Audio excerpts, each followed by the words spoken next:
नमस्कार मंडळी, सुंदर अशा दिवसाच्या सुंदर अशा शुभेच्छा सर्वांना. श्री स्वामी समर्थ. तर आजच्या व्हिडिओमध्ये तुम्हाला शारदीय नवरात्र उत्सव 2024बद्दल मी पूर्ण माहिती देणार आहे.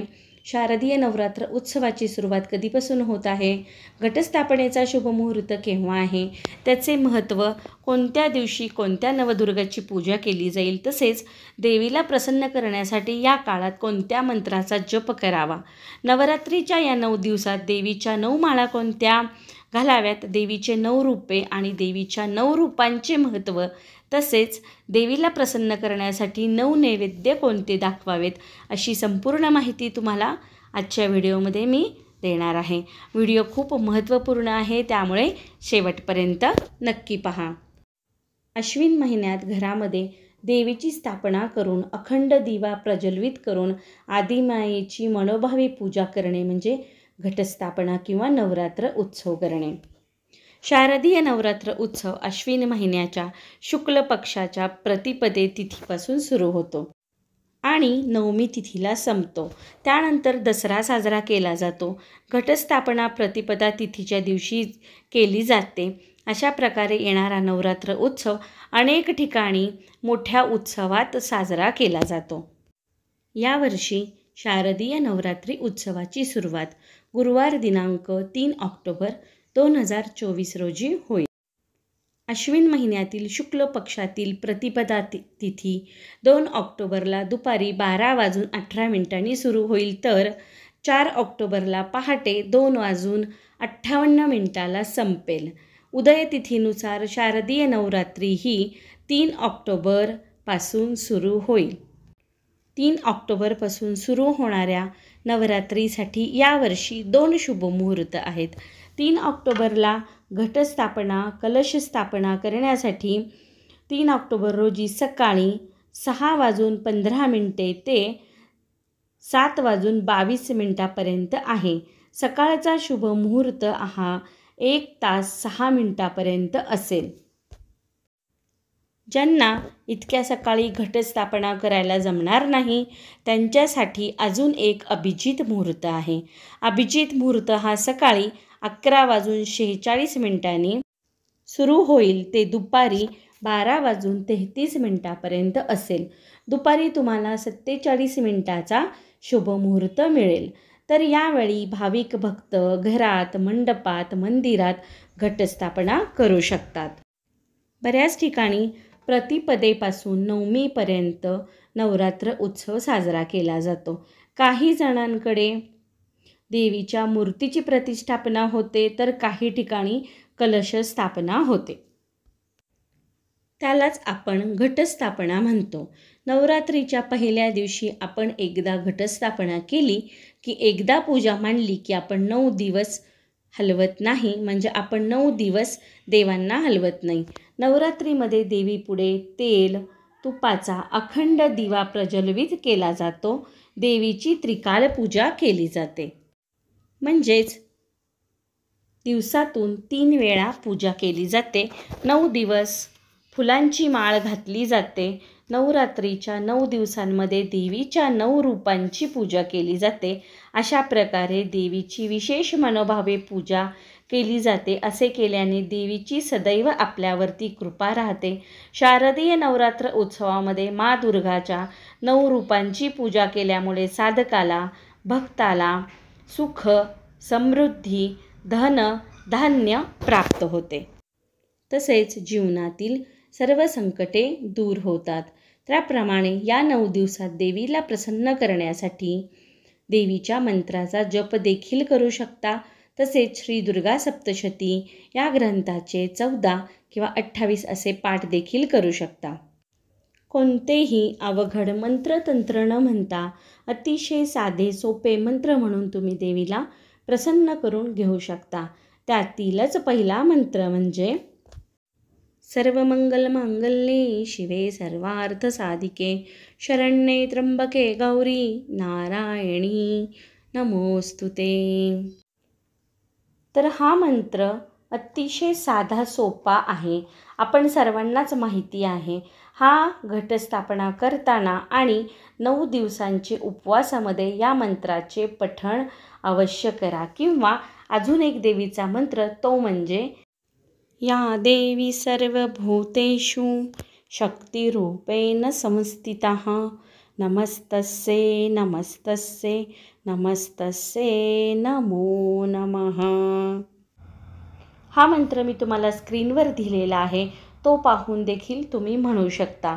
दोन्हीही मंत्र अतिशय साधे सोपे आहेत, त्यामुळे पूजेच्या दरम्यान ह्या मंत्राचा जप केल्यास देवी आपल्यावरती नक्कीच प्रसन्न होईल आणि आपल्याला आशीर्वाद देईल. यानंतर आपण पाहूयात देवीची 9 रूपे. देवीला 9 माळा कोणत्या अर्पण कराव्यात, तसेच 9 नैवेद्य कोणते आहेत. तर नवरात्रीच्या पहिल्या दिवशी देवी शैलपुत्रीची पूजा केली जाते.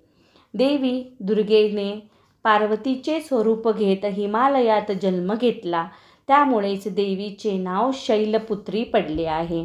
या दरम्यान आपल्याला शुद्ध तुपातील पदार्थांचा नैवेद्य दाखवायचा असतो. या दिवशी पहिली माळ आपल्याला घालायची असते, ती म्हणजे शेवंतीच्या किंवा सोनचाफ्याच्या पिवळ्या फुलांची माळ देवीला अर्पण करायची असते. नवरात्रीच्या दुसऱ्या दिवशी देवी ब्रह्मचारिणीची पूजा केल्याने यश सिद्धी प्राप्त होते. ब्रह्मचारिणी या देवीचे अविवाहित रूप आहे. या देवीच्या पूजेनंतर साखरेचा नैवेद्य दाखवल्यामुळे घरातील मंडळींना दीर्घ आयुष्य मिळते. या दिवशी अनंत मोगरा, चमेली, तगर या फुलांची माळ देवीला अर्पण केली जाते. नवरात्रीच्या तिसऱ्या दिवशी देवी चंद्रघंटाची पूजा केली जाते. या देवीला गाईच्या दुधाचा नैवेद्य अतिशय प्रिय आहे. शिवाय गाईच्या दुधापासून बनवलेले पदार्थ आपण देवीला अर्पण करू शकतो. यामुळे आपल्याला आपल्या आयुष्यातील दुःख दूर होतात आणि या दिवशी देवीला निळी फुले किंवा गोकर्ण किंवा कृष्णकमळाच्या फुलाची माळ अर्पण करावी. नवरात्रीच्या चौथ्या दिवशी दुर्गा देवीचे रूप देवी कुष्मांडाची पूजा केली जाते. देवी कुष्मांडाची पूजा केल्याने जीवनातील दुःख दूर होतात. देवी कुष्मांडा सिद्धिदेवीचे रूप म्हटले जाते. या देवीला मालपोहा अतिशय प्रिय आहे, त्यामुळे स्वादिष्ट असा मालपोहाचा नैवेद्य अर्पण करावा.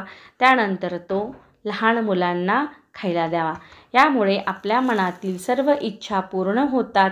या दिवशी केशरी फुले, तेरडा, अशोक अशा भगव्या फुलांची माळ देवीला अर्पण करावी. नवरात्रीच्या 5व्या दिवशी स्कंदमाताची पूजा केली जाते. ही देवी भगवान कार्तिकेयची माता आहे. या देवीच्या रूपाने आनंदी आनंद आणि मोक्ष प्राप्ती होते असे मानले जाते. देवी स्कंदमातेला केळीचा नैवेद्य दाखवल्याने शारीरिक आरोग्य नेहमीच चांगले राहते. या दिवशीची माळ ही बेलाची किंवा कुंकवाची वाहतात. त्यानंतर नवरात्रीच्या 6व्या दिवशी देवी कात्यायनीची पूजा केली जाते. देवी कात्यायनी वाघावर स्वार असून तिच्या हातामध्ये तलवार धारण केलेली आहे. देवी कात्यायनीची पूजा केल्यामुळे आरोग्य समस्या, भीती दूर होते. आपल्या आयुष्यातील नकारात्मक ऊर्जा दूर होते. तसेच या देवीला मध अतिशय प्रिय आहे, त्यामुळे देवीला मधाचा नैवेद्य अर्पण करावा. या देवीला कर्दळीच्या फुलांची माळ अर्पण करावी. त्यानंतर नवरात्रीच्या 7व्या दिवशी कालरात्रीची पूजा केली जाते. ही पूजा केल्याने आयुष्यातील आर्थिक कष्ट दूर होतात. पूजेनंतर देवीला गुळाचा नैवेद्य दाखविल्याने अकाली येणारी संकटे दूर होतात. रोगराईपासून मुक्ती मिळते. त्यामुळे या दिवशी देवीला झेंडूची फुलांची माळ अर्पण करायची आहे. त्यानंतर नवरात्रीच्या 8व्या दिवशी देवी महागौरीची पूजा केली जाते. या पूजनाने आयुष्यातील दुःख, दरिद्रता दूर होते. देवी महागौरी आयुष्यात धन, आरोग्य, आनंद घेऊन येते. या देवीची पूजा केल्यानंतर तिला नारळ अर्पण करावा.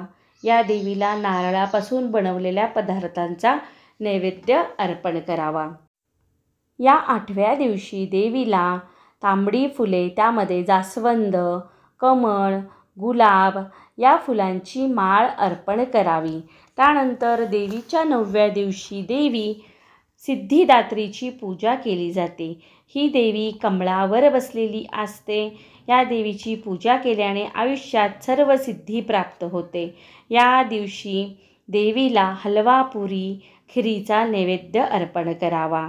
या देवीच्या पूजनाने सदैव सुख शांती प्राप्त होते. घरात शांततेचं वातावरण नांदतं. या दिवशी 9वी माळ म्हणून कुंकुमार्चन करतात. अशी ही देवीची 9 रूपे आहेत. जर तुम्हाला यापैकी एखादे फूल नाही मिळाले तर तुमच्याकडे असलेल्या पाना फुलांची माळ आपण मनोभावे अर्पण करू शकतो. त्यानंतर आपल्याकडे कडाकणीचा फुलोरा परंपरागत दिवशी अर्पण करावा. शारदीय नवरात्रीचे धार्मिक महत्त्व असे आहे की पौराणिक कथेनुसार भगवान रामाने रावणावर विजय मिळवला. त्यामुळे विजयादशमीच्या दिवशी म्हणजे दसऱ्याच्या दिवशी रावणाचे दहन केले जाते. तसेच दुसऱ्या कथेनुसार देवीने महिषासुर नावाच्या राक्षसासोबत 9 दिवस युद्ध केले. 10व्या दिवशी त्याचा वध झाला. त्यामुळे देवी 9 शक्तीच्या रूपात पूजली जाते आणि 10व्या दिवशी विजयादशमी म्हणजेच दसरा हा सण साजरा केला जातो. नवरात्रीत 9 दिवस अनेक जणांचा उपवास असतो.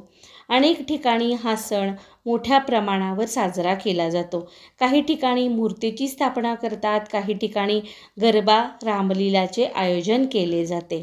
या उत्सवाच्या पहिल्या दिवशी घटस्थापना केली जाते आणि 9 दिवस हा सण अतिशय उत्साहात साजरा केला जातो.